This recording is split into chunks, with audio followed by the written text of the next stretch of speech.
9ನೇ ರಾಷ್ಟ್ರೀಯ ಆಯುರ್ವೇದ ದಿನಾಚರಣೆಯ ಅಂಗವಾಗಿ ಇಂದು ಮೈಸೂರು ಜಿಲ್ಲಾ ಪತ್ರಕರ್ತರ ಸಂಘದ ವತಿಯಿಂದ ಪತ್ರಕರ್ತರಿಗೆ ಹಾಗೂ ಕುಟುಂಬದವರಿಗೆ ಉಚಿತ ಬೃಹತ್ ಆರೋಗ್ಯ ತಪಾಸಣಾ ಶಿಬಿರವನ್ನು ಹಮ್ಮಿಕೊಳ್ಳಲಾಗಿತ್ತು. ಸರ್ಕಾರಿ ಆಯುರ್ವೇದ ಸಂಶೋಧನಾ ಕೇಂದ್ರ ಮೈಸೂರು, ಜಿಲ್ಲಾ ಪತ್ರಕರ್ತರ ಸಂಘ ಹಾಗೂ ಜೆಎಸ್ಎಸ್ ಮಾಧ್ಯಮ ಸಂಸ್ಥೆ ಮೈಸೂರು ಇವರುಗಳ ಸಹಯೋಗದೊಂದಿಗೆ ಹಮ್ಮಿಕೊಳ್ಳಲಾಗಿದ್ದ ಆರೋಗ್ಯ ತಪಾಸಣಾ ಶಿಬಿರ ಜಿಲ್ಲಾ ಪತ್ರಕರ್ತರ ಸಂಘದ ಆವರಣದಲ್ಲಿ ಆಯೋಜಿಸಲಾಗಿದ್ದ ಕಾರ್ಯಕ್ರಮವನ್ನು ಶ್ರೀ ಅವಧೂತ ಅರ್ಜುನ್ ಗುರೂಜಿ ಸೇರಿದಂತೆ ವೇದಿಕೆ ಮೇಲಿನ ಗಣ್ಯರು ಗಿಡಕ್ಕೆ ನೀರು ಎರೆಯುವ ಮೂಲಕ ಉದ್ಘಾಟಿಸಿದರು. ಕಾರ್ಯಕ್ರಮದಲ್ಲಿ ಶಾಸಕ ಶ್ರೀವತ್ಸ ಹಾಗೂ ಜಿಲ್ಲಾ ಪತ್ರಕರ್ತರ ಸಂಘದ ಅಧ್ಯಕ್ಷ ಕೆ ದೀಪಕ್ ಮಾತನಾಡಿ, ಸದಾ ಜಂಜಾಟ ಒತ್ತಡದಲ್ಲಿ ಕಾರ್ಯನಿರ್ವಹಿಸುವ ಪತ್ರಕರ್ತರಿಗೆ ಆರೋಗ್ಯ ಬಹಳ ಮುಖ್ಯ. ಪತ್ರಕರ್ತರು ಒತ್ತಡದಿಂದಲೋ ಬೇಜವಾಬ್ದಾರಿಯಿಂದಲೋ ಆರೋಗ್ಯದ ಕಡೆ ಗಮನ ನೀಡದೆ ತುಂಬಾ ಅನಾರೋಗ್ಯಕ್ಕೆ ತುತ್ತಾಗುವ ಹಾಗೂ ಚಿಕಿತ್ಸೆಗೆ ಹಣವಿಲ್ಲದೆ ಪರದಾಡುವಂತಹ ಎಷ್ಟೋ ಮಂದಿ ಪತ್ರಕರ್ತರಿದ್ದಾರೆ. ಅದಕ್ಕಾಗಿ ಇಂತಹ ಆರೋಗ್ಯ ಶಿಬಿರಗಳು ಅವರಿಗೆ ಅನುಕೂಲಕರವಾಗಲಿದೆ. ಹಾಗಾಗಿ ಶಿಬಿರದ ಸದುಪಯೋಗ ಪಡಿಸಿಕೊಂಡು ಆರೋಗ್ಯಕ್ಕೆ ಒತ್ತು ನೀಡುವಂತೆ ತಿಳಿಸಿದರು. ದಿವ್ಯ ಸಾನ್ನಿಧ್ಯ ವಹಿಸಿ ಆಶೀರ್ವಚನ ನೀಡಿದ ಶ್ರೀ ಅವಧೂತ ಅರ್ಜುನ್ ಗುರೂಜಿ ಮಾತನಾಡಿ, ಜನರ ಕಷ್ಟ ಸುಖಗಳಿಗೆ ಸ್ಪಂದಿಸುವ ಗುರು ಪರಂಪರೆ ಹಾಗೂ ಪತ್ರಕರ್ತರ ಪರಂಪರೆ ಎರಡೂ ಒಂದೇ ಆಗಿದೆ ಎಂದರು. ಇದೊಂದು ಒಳ್ಳೆಯ ಕಾರ್ಯಕ್ರಮವಾಗಿದ್ದು ಪತ್ರಕರ್ತರು ಇದರ ಸದುಪಯೋಗ ಪಡಿಸಿಕೊಳ್ಳಬೇಕು ಎಂದು ಶಿಬಿರದ ಆಯೋಜಕರ ಬಗ್ಗೆ ಮೆಚ್ಚುಗೆ ವ್ಯಕ್ತಪಡಿಸಿದರು. ಗುರೂಜಿ ಹಾಗೂ ಶಾಸಕರನ್ನ ಸೇರಿದಂತೆ ವೇದಿಕೆ ಮೇಲಿನ ಗಣ್ಯರನ್ನ ಸನ್ಮಾನಿಸಿ ಗೌರವಿಸಲಾಯಿತು. ಇದೇ ಸಂದರ್ಭ ಶಿಬಿರದಲ್ಲಿ ನುರಿತ ವೈದ್ಯರುಗಳಿಂದ ಬಿಪಿ, ಶುಗರ್, ಹೃದಯ, ಕ್ಯಾನ್ಸರ್, ದಂತ, ಕಣ್ಣು, ಇಸಿಜಿ ಸೇರಿದಂತೆ ಹಲವು ಸಾಮಾನ್ಯ ಕಾಯಿಲೆಗಳ ತಪಾಸಣೆ ನಡೆಸಲಾಯಿತು. ಸುಮಾರು 300ಕ್ಕೂ ಹೆಚ್ಚು ಪತ್ರಕರ್ತರು ಹಾಗೂ ಅವರ ಕುಟುಂಬಸ್ಥರು ತಪಾಸಣೆಯಲ್ಲಿ ಭಾಗಿಯಾಗಿದ್ದರು. ತಪಾಸಣೆಗೆ ಒಳಗಾದ ಪತ್ರಕರ್ತರಿಗೆ ಉಚಿತ ಔಷಧಿಗಳನ್ನು ಸಹ ನೀಡಲಾಯಿತು.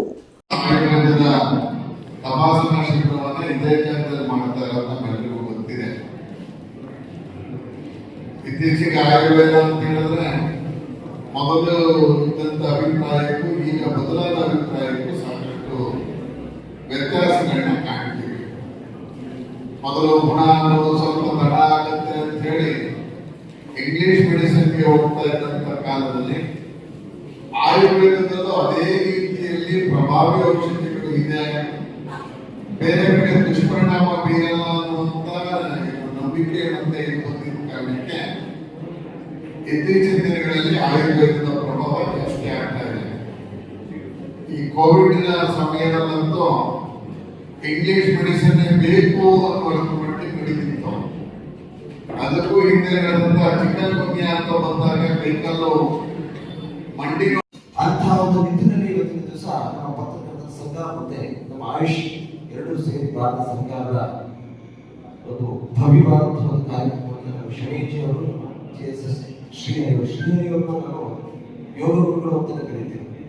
ಯಾಕೆ ಅಂತಂದ್ರೆ ಎಷ್ಟೋ ಜನಕ್ಕೆ ಯೋಗ್ಯತೆ ಇರುತ್ತದೆ ಯೋಗ, ಆ ಯೋಗ್ಯತೆಗೆ ಯೋಗವನ್ನು ಸೇರಿಸುವುದೇ ಮುಖ್ಯ. ಅದರ ಜೊತೆಗೆ ಇವತ್ತು ನಮ್ಮ ಶನೇಜಿ ಅವರು, ದೀಪಕ್ ಶ್ರೀಹರಿಯವರು ಎಲ್ಲರೂ ಸೇರಿ ಇವತ್ತು ಒಂದು ಒಳ್ಳೆ ಕಾರ್ಯಕ್ರಮವನ್ನು ಆಯೋಜನೆ ಮಾಡಿದ್ದಾರೆ. ನಮ್ಮ ಮೈಸೂರು ಮತ್ತು ಆರೋಗ್ಯವಾಗಿ ನಮ್ಮ ಮೈಸೂರಿನ ಯುವಕರು ಮುಂದಿನ ದಿವಸಗಳಲ್ಲಿ ದೈಹಿಕವಾಗಿ ಸದೃಢವಾಗಿದ್ದು ನಮ್ಮ ಭಾರತ ದೇಶಕ್ಕೆ ಮುಂದಿನ ದಿವಸಗಳಲ್ಲಿ ಒಂದು ವಿಶೇಷವಾದಂತಹ ಒಂದು ಶಕ್ತಿ ಮೆರೆದನ್ನು ಕೊಡಬೇಕು. ಯಾಕೆ ಅಂತಂದ್ರೆ ನಮ್ಮ ಭಾರತ ದೇಶ ಆರಂಭಿಕ ಹಂತದಲ್ಲಿ ಫಸ್ಟ್ ಸ್ಟೇಜ್ ಅಲ್ಲೇ ಅದು ಏನಾದ್ರು ಐಡೆಂಟಿಫೈ ಆದ್ರೆ ಅದನ್ನ ಗುಣಪಡಿಸಬಹುದು ಅನ್ನೋದು ವಿಜ್ಞಾನ ಅದನ್ನ ಪ್ರೂವ್ ಮಾಡಿದೆ, ಸೈನ್ಸ್ ಅದನ್ನ ಪ್ರೂವ್ ಮಾಡಿದೆ. ಹಾಗಾಗಿ ಎಷ್ಟು ಸಾಧ್ಯ ಆಗುತ್ತೋ ಅಷ್ಟು ಬೇಗ ನಮ್ಮ ಆರೋಗ್ಯ ತಪಾಸಣೆಗಳನ್ನು ಮಾಡಿಸ್ಕೊಂಡು ನಾವು ಟ್ರೀಟ್ಮೆಂಟ್ಗಳು ತಗೊಂಡು ಲೈಫ್ ಸ್ಟೈಲ್ಗಳು ಮಾಡ್ಕೊಂಡು ನಮಗೆ ಅವರು ಡಯಾಲಿಸಿಸ್ ಹೇಳ್ತಾ ಇದ್ದಾಗೆ ಪ್ರತಿ ವರ್ಷ ಯಾರೇ ಡಯಾಲಿಸಿಸ್ ರೋಗಿಗಳಿದ್ರು ಅವ್ರಿಗೆ ನಾನು ಸಹಾಯ ಮಾಡ್ತಿದ್ದೆ. ಪ್ರತಿ ವರ್ಷ 1 ಲಕ್ಷ ರೂಪಾಯಿನ ಡಯಾಲಿಸಿಸ್ಗೆ ನಾನು ಕೊಡ್ತೀನಿ ಅಂತ ಹೇಳಿ ಶ್ರೀಹರಿ ಸರ್ ಮೊನ್ನೆ ಘೋಷಣೆ ಮಾಡಿದ್ರು. ಅವರಿಗೆ ನನ್ನ ಜಿಲ್ಲಾ ಮಟ್ಟದ ಜೊತೆಗೆ ಅವ್ರು ಯಾವಾಗಲೂ ಅವ್ರ ಜೊತೆ ಕೂತ್ಕೊಂಡು ನಾನು ಮಾತಾಡ್ತೀನಿ ಕೂಡ ಬರೀ ಪತ್ರಕರ್ತರ ಆರೋಗ್ಯದ ಬಗ್ಗೆ, ಅವ್ರ ಹಿತಾಸಕ್ತಿ ಬಗ್ಗೆ, ಮೈಸೂರು ಜನರ ಬಗ್ಗೆ, ಅದ್ರ ಬಗ್ಗೆ ಅಷ್ಟೇ ಮಾತಾಡ್ತಾರೆ ಅವರು. ಹಾಗಾಗಿ ಮುಂದಿನ ದಿನಗಳಲ್ಲಿ ಕೂಡ ಅವರು ಇಡೀ ಪತ್ರಕರ್ತ ಸಮುದಾಯಕ್ಕೆ ಅವ್ರನ್ನ ವಿಮೆ ವ್ಯಾಪ್ತಿಗೆ ಒಳಪಡಿಸುವಂತ ಕೆಲಸವನ್ನ ಮಾಡೋಣ ಅಂತ ಹೇಳಿದ್ದಾರೆ. ಅದ್ರದ್ದು ಅಭಿಯಾನ ಕೂಡ ಈ ವಾರ ದಿನದಲ್ಲಿ ನಾವು ಶುರು ಮಾಡ್ತಾ ಇದ್ದೇವೆ.